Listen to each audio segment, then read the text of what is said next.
Morning.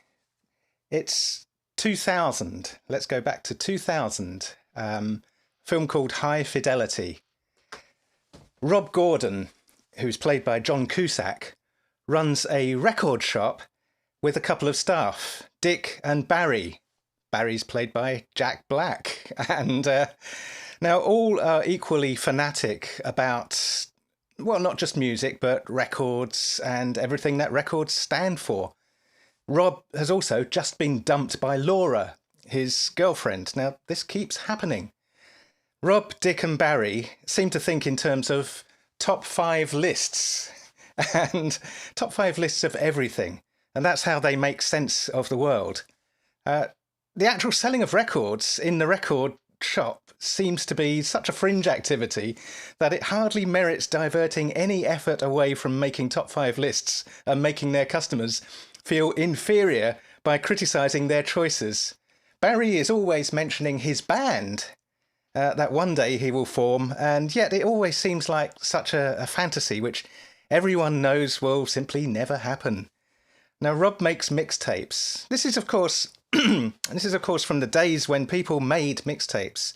The film is 2000, but the story was actually from a lot earlier. People made mixtapes of records and gave mixtapes to their friends or to those who they care about. That was how we communicated in those days. Mixtapes. The tracks on the mixtape, the titles of the tracks on the mixtape, the order of the tracks on the mixtape, that's very important. All very important, all of it. The film is based on a Nick Hornby novel of the same name, but transplanted from London to America. And it spent 3 years in development with Disney's Touchstone Pictures. Now, one of the characteristic features of this film are the very frequent breaking of the fourth wall, which is where an actor suddenly addresses the camera and is clearly addressing the viewer. There are lots of breaking the fourth wall segments where John Cusack's character, Rob Gordon, talks directly to the camera, to the viewer, to us, to me, the watcher, the viewer, the person consuming. The screenwriters were influenced by that same style of delivery of story matter in the 1960s film Alfie, where Michael Caine talks directly to the viewer and builds part of the story that way. Cusack's character Rob addresses the audience so much that it's almost a diary of how Rob thinks about music, records and life, and how Rob is coming to terms with his inability to keep relationships and his general attitude to those around him. It's, well, as I say, it's more of a style of delivery. It's more than a style of delivery. It's a fairly significant part of the content of this film.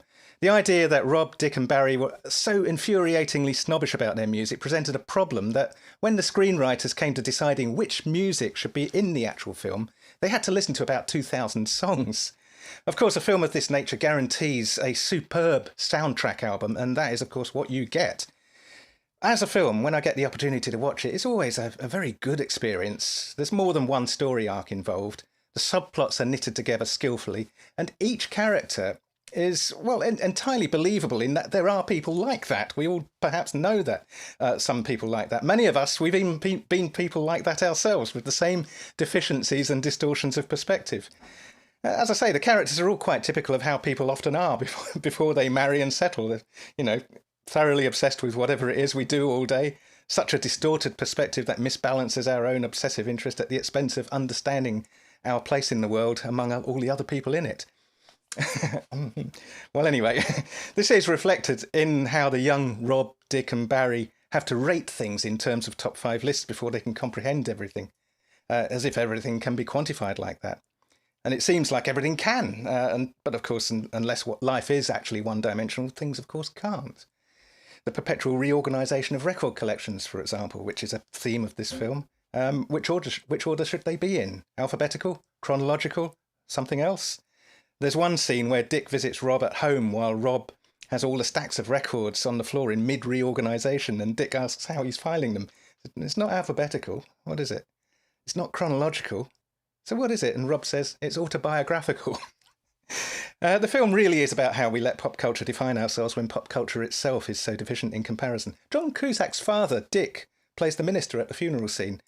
John's sister Joan is also in the film. There's also a very good cameo in the film by Bruce Springsteen. High Fidelity. Year 2000. Have a very good week, everybody. Thank you. Bye.